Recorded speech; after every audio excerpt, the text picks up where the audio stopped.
बिगाड़ा काम बिगाड़ा। 3 बहुओं के रवैये से सासू माँ बहुत परेशान थी। दरअसल बात ये थी कि तीनों बहुओं में किसी बात को लेकर अनबन हो गई थी।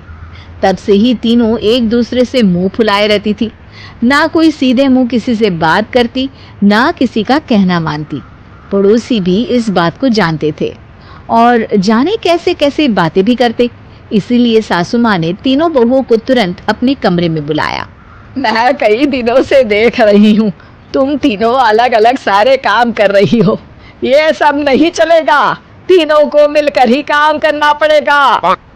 सास की बात सुनकर एकदम से बड़ी बहू बोल उठती है। नहीं मम्मी जी, मैं इन दोनों के साथ कुछ नहीं कर सकती। मैं इस घर की बड़ी बहू हूँ, फिर भी ये मेरा कहना बिल्कुल भी नहीं मानती। अरे जेठानी जी, जानबूझकर मुझे डबल काम करवाती है आप। और छोटी मुझसे टेढ़े मुंह ही बात करती है। इन दोनों के बीच हमेशा सैंडविच बन जाती है मेरी, और मैं हमेशा आलू की तरह बीच में मसली जाती हूँ। मम्मी जी, इन दोनों को लगता है कि मैं छोटी हूँ तो इनके पैरों तले दब जाऊंगी, लेकिन नहीं, मेरा भी उतना ही अधिकार है जितना इन दोनों का है। बड़ी आई दोनों मेरी चुगली करने के लिए, मुझे क्या कम समझ रखा है।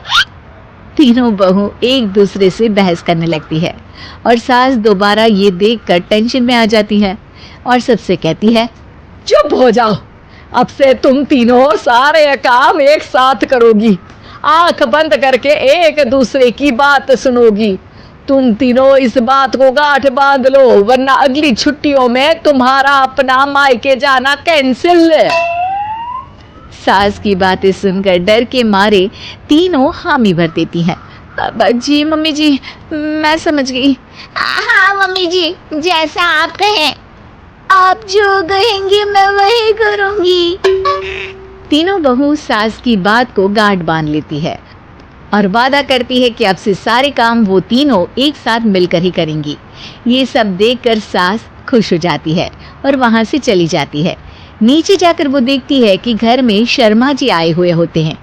सास जोर से आवाज लगाकर कहती है, अरे बहू, जरा चाय बनाकर तो लाना, शर्मा जी आए हैं। सास की बात सुनकर तीनों बहू तुरंत किचन की ओर भागती है और चाय बनाना शुरू कर देती है। मुझे तो एकदम मसाले वाली कड़क चाय पसंद है, तो हम शर्मा जी के लिए मसाले वाली चाय ही बनाएंगे। अरे नहीं दीदी, गर्मी के मौसम में मसाला चाय कौन पीता है? मैं तो शर्मा जी के लिए इलायची वाली चाय ही बनाऊंगी। ये कैसी बात कर रही हैं आप दोनों? मेरी मम्मी ने सिखाया है कि मेहमान को ज्यादा दूध और शक्कर वाली चाय देनी चाहिए, वरना वो घर वालों को कंजूस समझते हैं। तो मैं तो शर्मा जी को ऐसी ही चाय दूंगी। तीनों बहुएं अपने अपने तरीके से चाय में शक्कर, मसाला, पत्ती सब डाल देती है। उबलने के बाद तीनों मिलकर चाय बाहर लेकर जाती है और शर्मा जी और सासू माँ को देती हैं। चाय पीने के बाद शर्मा जी सासू माँ को देखकर शर्मा जाते हैं और शर्मिंदा महसूस करते हैं कि आखिर उन्होंने चाय पीने के लिए हामी क्यों भरी। सासू माँ भी चाय पीना शुरू करती है और कहती हैं, अरे बहू, ये कैसी चाय बनाई है? चाय है या मीठे दूध की बासुंदी? हाँ, चाय अच्छी नहीं लगी क्या? कोई बात नहीं, हम पराठा बनाकर लाते हैं। चलो चलो अंदर। हाँ हाँ चलो। हाँ आती हूँ मैं भी। नहीं नहीं, मेरा पेट चाय ने ही चौपट कर दिया, वही काफी है। पराठे से पोपट नहीं करवाना, मैं तो चलता हूँ। शर्मा जी चुपचाप पतली गली से निकल जाते हैं। अगले दिन सास बहुओं से कहती है, अरे बहू, जाओ जाके ऊपर के गेस्ट हाउस की सफाई कर दो।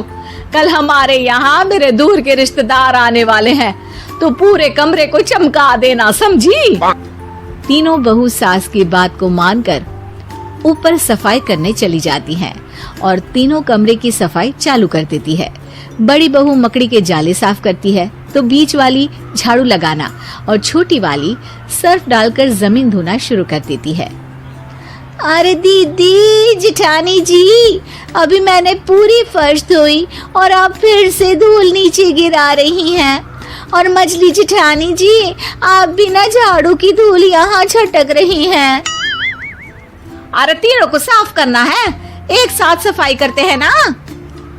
अरे वही तो, हम साथ साथ हैं, घर साफ साफ है। तीनों बहू ऐसे ही काम में उलझ जाती है और 2 घंटे तक एक ही कमरे की सफाई करती रहती है। बहुत देर से अपनी बहुओं को ना देखने के कारण सास ऊपर कमरे में उन्हें देखने जाती है, लेकिन कमरे में घुसते ही वो गीली फर्श पर फिसलने के कारण नीचे गिर जाती है। ओरी मोरी मैया, हड्डी मरोड़ के रख दी, आए मेरी तो कमर ही टूट गई रे। तीनों बहुएं सास को उठाती हैं और बिस्तर पर सुला देती है। अरे मेरे हाथ पैर दर्द कर रहे हैं, दबा दो, आराम मिलेगा। हाँ जी माँ जी। अरे जी माँ जी माँ जी। और तीनों बहुएं एक साथ सास के हाथ को दबाना शुरू कर देती हैं। माँ की तो चीख ही निकल जाती है और नतीजा ये होता है कि सास के बचे हुए शरीर में भी दर्द उठ जाता है। हाय राम, ये क्या कर दिया तुम तीनों ने। अरे मेरी तो किस्मत ही फूटी है कि तुम जैसी बहुएं मुझे मिली। हे भगवान, पूरे शरीर में दर्द बढ़ गया है, अब तो पता नहीं कि चल भी पाऊंगी या नहीं। माफ करो, मुझे गलती हो गई मुझसे कि तुम तीनों को एक साथ काम करने के लिए बोला। सोचा था तीनों मिलके अच्छे से काम करेगी, लेकिन बड़े बुजुर्ग सही कहते थे कि 3 तिगाड़ा काम बिगाड़ा। तुम लोगों ने ये बात ना आज साबित करके दिखा दी। तुम तीनों को तो समझाना यानी मानो भैंस के आगे बीन बजाना है। तुम्हें अकेले अकेले काम करना है ना, तो अब से तुम अकेले ही अपना अपना काम करो। तीनों बहुएं वहां से जाने लगती है। अरे कहाँ जा रही हो? आप ही ने तो कहा कि अपना अपना काम करो, तो मुझे मुल्तानी मिट्टी लगानी है।